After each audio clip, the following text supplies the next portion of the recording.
about many, many years ago, and I was just at home one day minding my own business, going about my everyday routine, when all of a sudden an angel appeared. I was a little bit surprised. At first I thought maybe I was out of it and I was just seeing things. I thought, oh, maybe I fell asleep and this is all a dream. But it turns out that the angel had a special message for me. The angel told me that I was going to have a baby, and that it wouldn't just be any baby, that baby would be God's son. Now this surprised me because I wasn't even married yet. I was engaged to a nice young man named Joseph, but we weren't married. So I didn't know how I was going to have the baby, and even if I did have a baby, how could it be God's son? So I asked the angel how that would work out, and the angel said that the Holy Spirit would come upon me, and that I'd be overtaken by God's glory, and that I was supposed to name the baby Jesus. So I was a little bit surprised, but I wasn't sure how it was all going to work out. I was still a little confused, but I told the angel that I would do what God wanted. Now I laid there awake half the night, thoughts racing through my head about what the angel had told me. Things that I hadn't thought about during the angel's visit started to come up in my mind. I thought, what'll the community think? What'll everyone around me think? If I tell them that an angel appeared to me and that all of a sudden I'm going to have a baby, will they think I'm crazy? Will they wonder how in the world this is all going to happen? What will Joseph think? How in the world will I tell my parents? What will my friends think? Will they shun me? Could I maybe get in trouble because people wouldn't believe me? Then I remembered something else the angel had told me. The angel told me that one of my relatives named Elizabeth, who was married to a man named Zachariah, had wanted to have a baby for many years, but she'd never been able to. But the angel had said that she was pregnant as well, and that she was going to have a baby. So I thought that if anyone could understand what I was going through, it would definitely be Elizabeth. So the next day I set off on a journey to go visit Elizabeth. And when I was there, it was really encouraging for me to hear about how an angel had also visited Elizabeth's husband, Zachariah.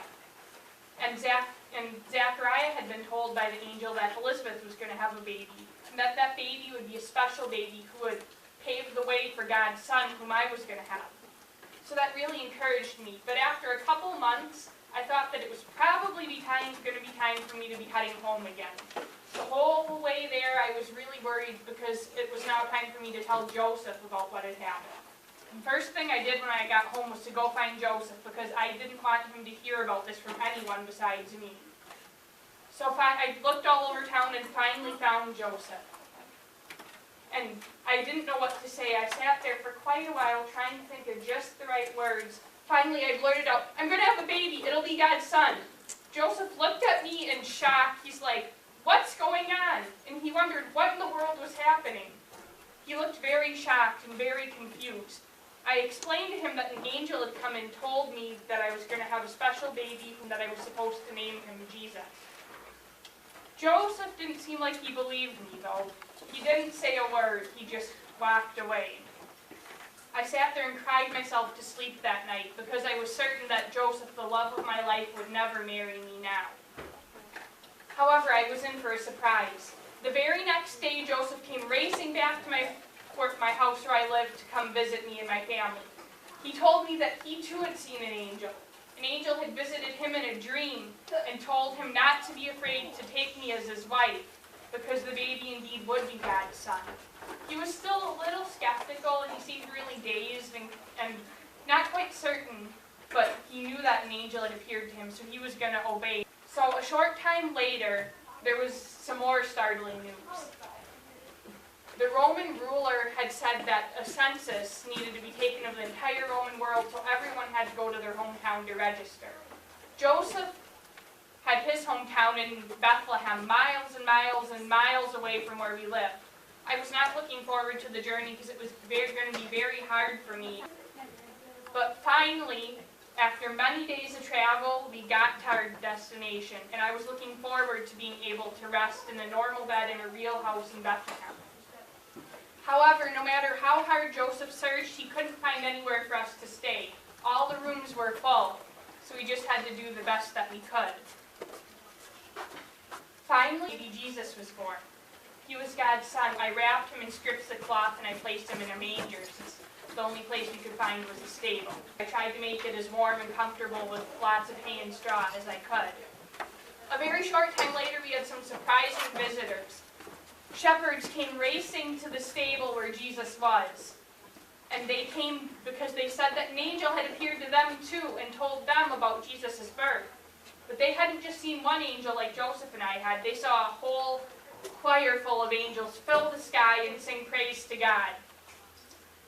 I was surprised. So now angels were telling other people that Jesus was born? What kind of baby must this be that I had just given birth to? Well, we stayed in Bethlehem for a while. Eventually, people started to return to their hometowns after the census was over, and we were finally able to find a room to stay in. So after some time had passed, we got some even more surprising visitors. At our doorstep one day showed up wise men from the east. They were important people from a land far away, and they traveled following a star just to come worship the little baby Jesus. Now I began to realize that maybe he was a special baby. Maybe the angel was right after all.